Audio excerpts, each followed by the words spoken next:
view it? Put that thing here. It's turning off. Well, a mom episode, man. If mom dies, then I'm dropping it, man. I've never been more serious in my life, man. You can't freaking kill Mother Hiling. Yeah, can't kill best mom. Trying to heal. But I was really interesting though that she smacked him. It was interesting that she attacked Okken. Yeah, I think it was really interesting. She was like, she smacked Okken with a holy punch. Yeah, she was like holy light smash. You know, she owned him with some holy lights and then he ran away from her. Right. So she got back at him there for cutting her hand. Right. But I think it's interesting because it really feels to me at least that she's like the counter to Okken. Right. He's some kind of weird Prince Okken with his, you know, death touch powers or whatever, right?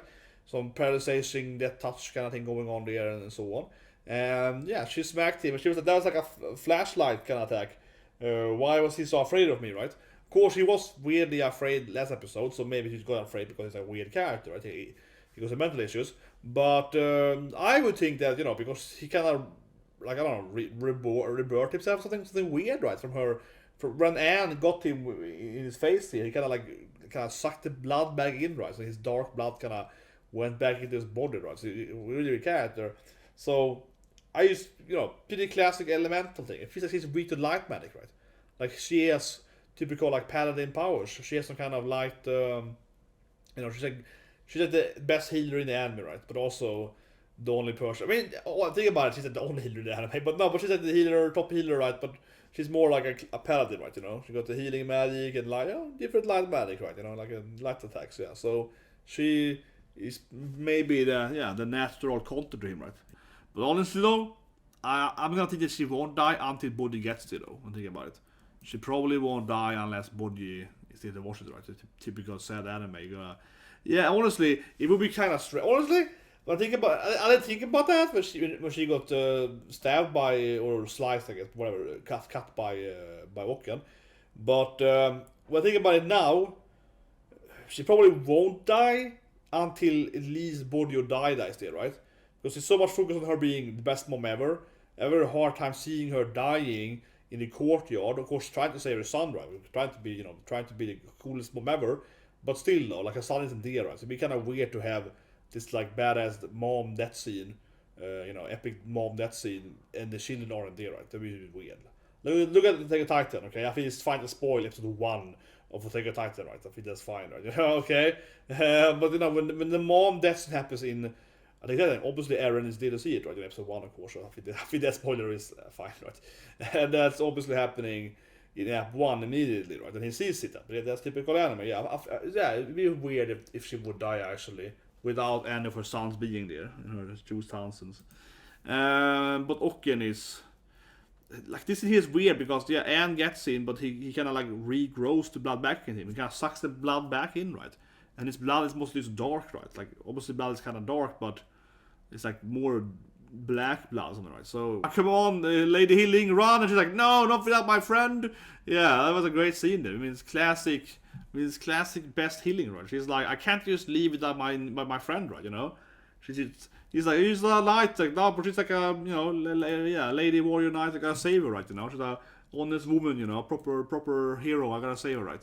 So yeah, classic, you know, healing, right? Can't just betray her or betray, but I mean, she's refusing to abandoning her friends, right? No matter what, right?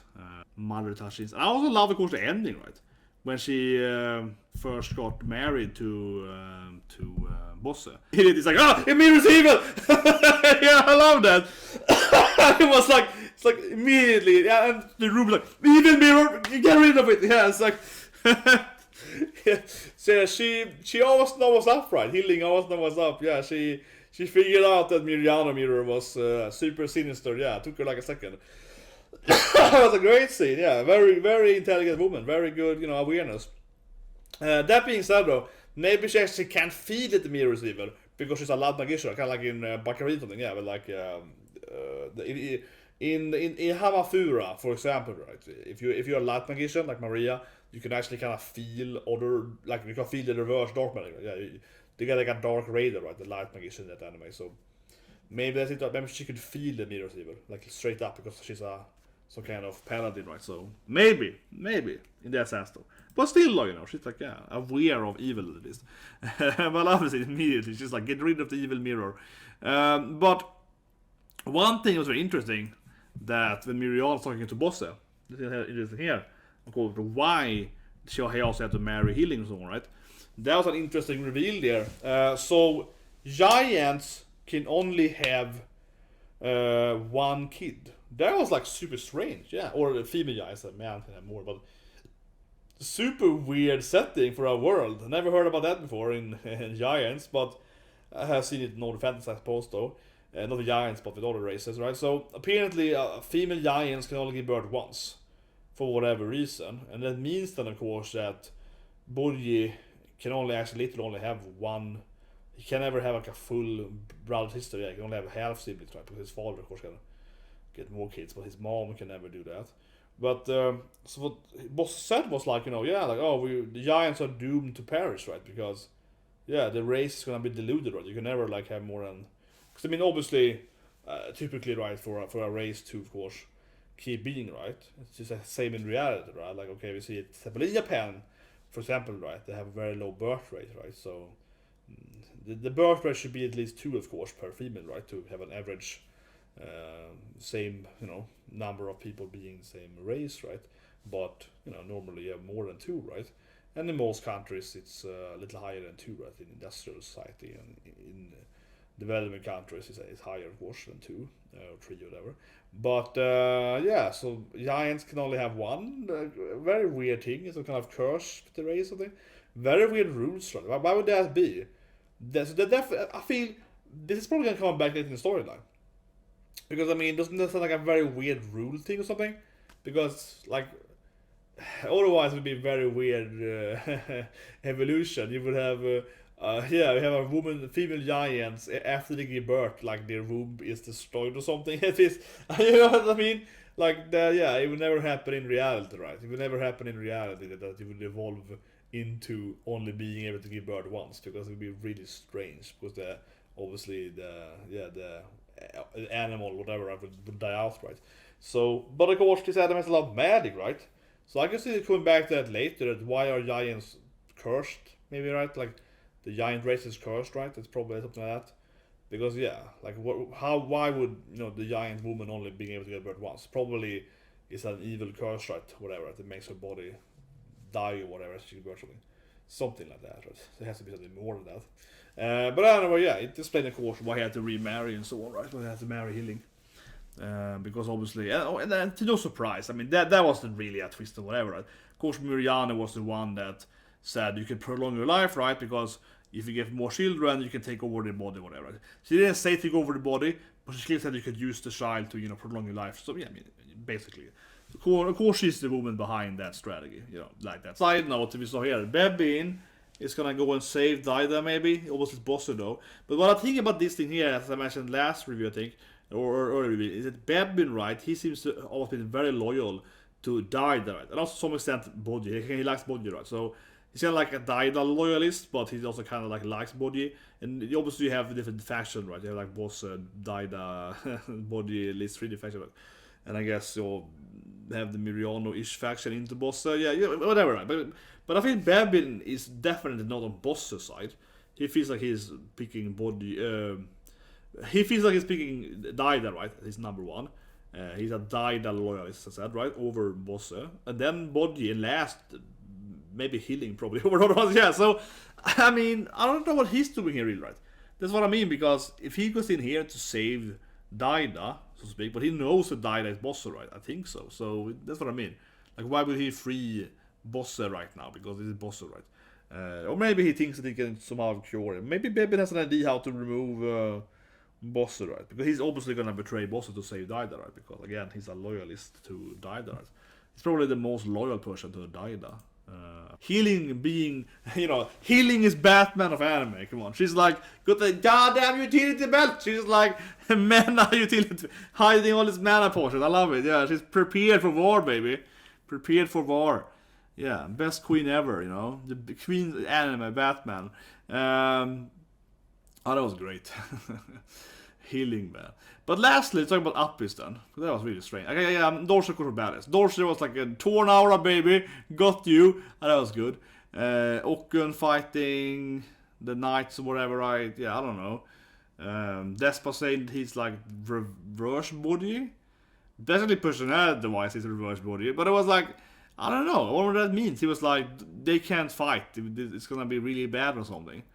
Right? Yeah, he was like, don't let them fight because then it's gonna be terrible. So he sent Boji away to save Mom, of course, instead. But I like the Knight guy, you know, because he's kind of there for his king, right, to conquer this country and so on.